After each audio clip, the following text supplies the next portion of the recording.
Hey, you guys. Good morning. Hey, Kia Love. Hey, Mark. Hey, Miss Ebony BBW. Hey, Lovely Bones. Hey, Peaches. Hey, Bonnie. Hey, Miss Tina. How is everyone? Go ahead and come on in. Come on in. You guys, I don't have a cold, but I have a bit of uh, I don't know what it is, like a little dry cough a little bit. Y'all know how it is when the weather changes. Hey, Josephine. Hey, Worldwide Coffee Time. Hey, Pat in three. How is everyone? Go ahead and come on in and hit that like button. I have a few minutes here, so I said, let me go ahead and come on and spend some time with you guys. I hope everyone is doing well. Are you guys able to hear me pretty good? Hey, Miss G, how's it going? Hey, Bunny Boo. Hey, Peaches. Hey, Lolita. Everyone is getting that dry cough. I knew you was about to say yes, yes. Uh-huh. Okay, worldwide coffee time. It's a beautiful day in Texas. Awesome. It's nippy here in Florida. It is nippy here in Florida. Yes, it is. So y'all go ahead and come in, come in, come in. Like I said, I don't have long, but I just wanted to come on and chat with you guys. I've been busy, honey. It's the holiday season. Okay. I have children. I have grandchildren. I don't have time. Hey, little black, how's it going? Hey, no more drama. How are you? So I titled this live for whoever missed this live. You guys can definitely go back and catch the replay. Okay. Hey, Doris, how are you? So I titled this live what I'm going through. Well, you guys already know that I already have a crackly, high, squeaky voice. So now I have like a little bit of a dry cough. It's a little worse. Okay. It is what it is. All right. But because we're not used to this weather in Florida. This weather been real disrespectful.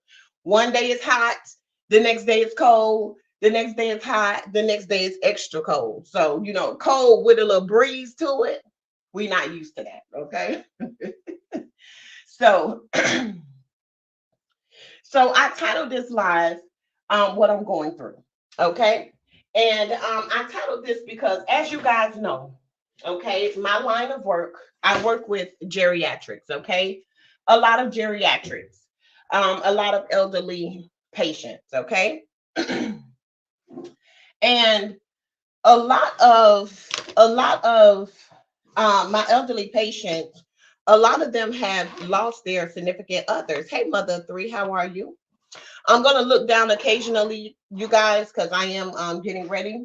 I have some important stuff I have to do, but so a lot of them has lost their significant others, okay, and it's very hard for them, especially around the holidays. But also, too, right? A lot of my patients, their children live in other states. Okay, so quite naturally, it makes it hard. Usually, you have the husband that does everything, whatever, whatever. But then when you lose the husband, now it is just the wife. Okay. Number one, working with geriatrics um, can be tricky because number one, they desire and they crave your trust. Okay, they desire and they crave your trust. Hey Tilo, how are you? They desire and they crave your trust. Okay, so and one of their biggest things is they don't like people in their house. It doesn't matter if they need their medication, they need grocery, they need this, they need that. They don't like people in their house, number one. Okay. So, because again, they are very big on trust, very, very big on trust. So, you have to be careful with working with elderly people, especially to be sure that you don't break that trust with them because it makes it hard for everyone else. So, just say that Paula had a caregiver that took advantage of her, and they found out, the caregiver was let go. Now it is going to be hard for the next one that comes in because Paula's trust has been broken. On top of that, Paula is willing to neglect. receiving her medication, receiving her help, and stuff like that, because the trust is broken. So, people, you just have to be very, very careful when you're dealing with geriatrics, because it leaves such an impact on them when they are not treated right, when they're taken advantage of. They already think that you're gonna steal something from them. I don't care if it's a roll of paper towels. They already feel, because you gotta understand, like, they're older, the generation that they were born in. So you also have to be sensitive to that as well. So you just have to be careful, when you do stuff like that. Also, it sucks because when they're used to having their spouse do everything for them, and they've recently lost their spouse, they don't want to let anything go. Okay. You walk into the house and everything is just like all the way up to the ceiling. They hoard. They don't want to let anything go. They don't want to let those memories go. The husband is gone. They haven't driven in 30 years. Now they feel like, okay, my husband is gone. Now I have to drive, because the children live in another state. So again, it is very imperative, when you have caregivers come in, to make sure that they're going to do what's right for these geriatric patients, because when you get a bad apple, it kind of spoils it for them all. So I had a patient the other day, went out, needed to go draw some blood and stuff on her, get her all situated together. And I walk in and it's just like I could barely get through the door. I could literally barely get through the door because she had everything in there saved. She had recently lost her husband, and she had everything in there piled all the way up to the ceiling. She didn't want to let nobody in. I also had to send paperwork in because she's really it's not safe for her to drive. She's not taking her medication. She could barely see. There's just a lot going on. Now with her situation, she had, someone come in um to take care of her. And actually, it was a guy. He actually took advantage of her. He went through some of the husband's stuff and he took some stuff from her. And what people have to understand is that when their loved ones pass on, they feel like that's all that they have. If that was his special anything, they hold on and they guard that stuff with their life. You know, so he took something from her and that was it. So now she's in a situation where she feel like she doesn't want any help.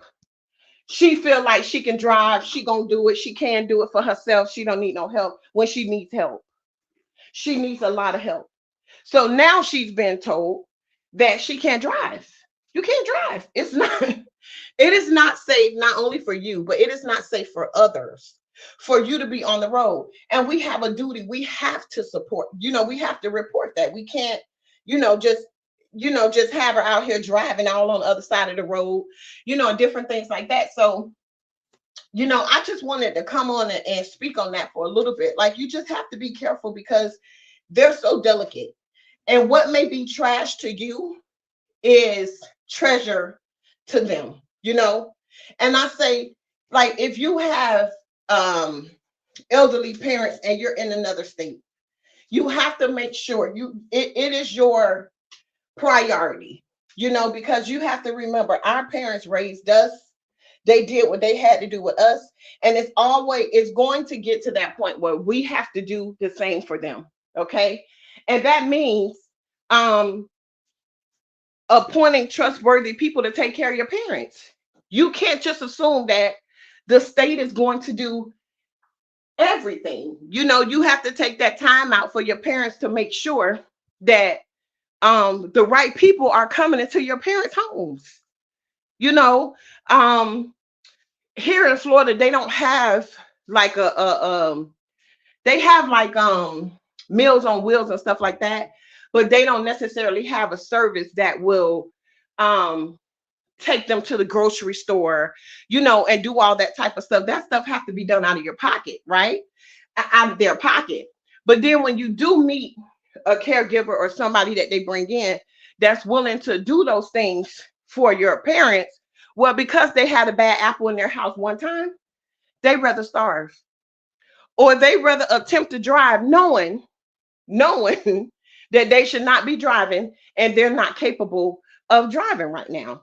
So, you just have to take that time out for your parents, because I'm telling you, when they get in those later years, they need you more than ever. They need you more than ever. So it's heartbreaking, especially around the holidays.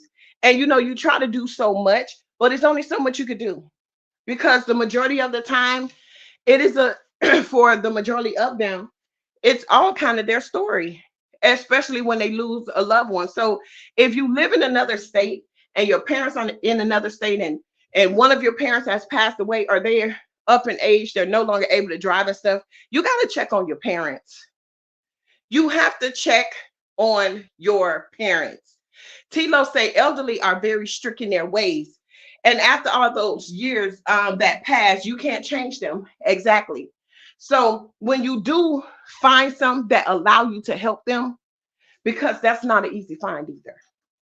So when you do find some that's going to open their home up to you and allow you to help them, don't take advantage of these people.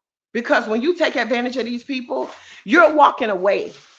You're able to be like, oh, okay, give me another assignment, or I just won't work in that field anymore. But the impact that you left, they rather suffer than to have somebody else come into their home. But also, it plays a part with these children as well. Because yes, you have your life and everything like that, but also too, you have your parents. And the worst thing you would want to do is find out later on that they were taken advantage of, that they were abused, any of that. You will hate to find that out later on. So, that's kind of what I'm going through, in regards to my everyday work. It's hard. And then you can't trust them you can't blame them when they're combative and they don't want the help. But what do? Not get your medicine, not get the things that you need. So people have to be careful, and you have to understand you will reap what you sow. When you take advantage of the elderly, you will reap what you sow. Especially in the medical field, you see that a lot. You see that a lot. And now they're starting to come down harder on those people because of the long-term effect. Again, now it makes it hard for them because they feel like, nope, I let somebody else come in here and they took from me. So you can't come in here and bring me my medicine. You can't even come to my house. You can't bring me no food because you're just trying to come in here, to steal from me or to do something from me, for to me. So you have to be careful. You have to be careful. So that is the reason why I titled this. This is what I'm going through. This live was not meant to be a long live because I'm on my way out. But I just want to peep in with you guys. We'll talk more about it later on. Specifically, with some of the cases that I have. But in regards to dealing with them and trying to get them what they need and them being very combative, them not wanting it. And then to come to find out they've had caretakers that have taken advantage of them. And this is why they're choosing to suffer. It's not okay. And it's not right. And something definitely has to be done. And I think that's why now they're doing something about it. So I say, see something, say something. If you see something, say something. If you hear something, when it comes to geriatrics, the elderly, that shouldn't be said, then you should report it because it's not right. Now, again, you don't know exactly what goes on in people's home, but if you feel, sometimes you can't just take somebody's word. Okay. You may be in a line in the store and you just may overhear something that's just like, I think this person is taking advantage. Report it. It is okay for the report to come back without no findings.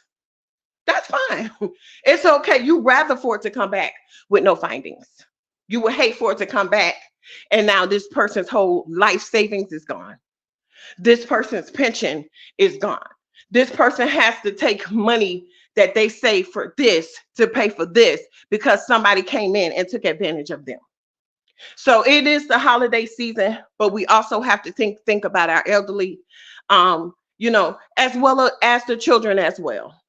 But I can only speak on my line of business, what I see and what I deal with on a day-to-day basis. Okay. But I will, I'm gonna read a couple of comments and then I have to go. Let me see. Tilo said a lot of us can relate because we work with the elderly or have parents and loved ones who are elderly. Yes. Robin say this. Thanks for this, because my girlfriend just asked me, could I take care of her mom for a couple of days through the week? She has cancer, and those tips you gave, I will use. Let me tell you, Robin, yes, and be very delicate and just understand, the times that they were born in. They don't mean anything by it, but that's just what they're used to, And as long as you treat them with love and care, they will treat you with love and care. So much so, you will never have to take advantage of them. Because once they love you and they have a spot in their heart for you, they look for you. They depend on, just like a baby. They look for you. They depend on you. You bring joy to them. They don't want to bathe unless you bathing them. They don't want to eat unless you feeding them. Don't ever take advantage of that, because that's important, because something as simple as doing them wrong can cause them to wither away and pass away, because that hurt cuts different, especially when they have lost their spouse, especially when you can no longer do for yourself, when you have to depend on somebody else to do everything for you. So, that's what I had the lady I'm working with now. Again, she wants to drive. She rather drive and risk her life and other people's life because she had a caretaker that took advantage of her. It is not fair to her. It's not fair to the world. We can't do this. Like, we had to report her license. You can't drive, boo. You can't drive. I know you feel like you can, but you can't. No. We can't have you hurt yourself, and we can't have you hurt others. It is not well, when I feel like I can't drive no more, then I'm gonna stop. It don't work like that. We can't have you do that. No. I thank you for becoming a new member. Copy time or renewing. I appreciate you so much. Yes, you guys. So I have to go, but I will be back later on so we can talk more in depth in regards to this conversation. I love you guys so much. I did post a short. I did some shopping with my sister. We got up, honey. We took us a little trip on a train and we went shopping and we had a wonderful day. Just ate, enjoyed each other, and had a wonderful time. Okay. That's my real sister, my best friend. Okay. So, yeah. So you guys can go ahead and check that short out. Make sure you guys like, share, and subscribe. I will be posting a full video up later when I have time to edit it. I just haven't had time, which is why I'm running now, because I have some important stuff that I have to go do.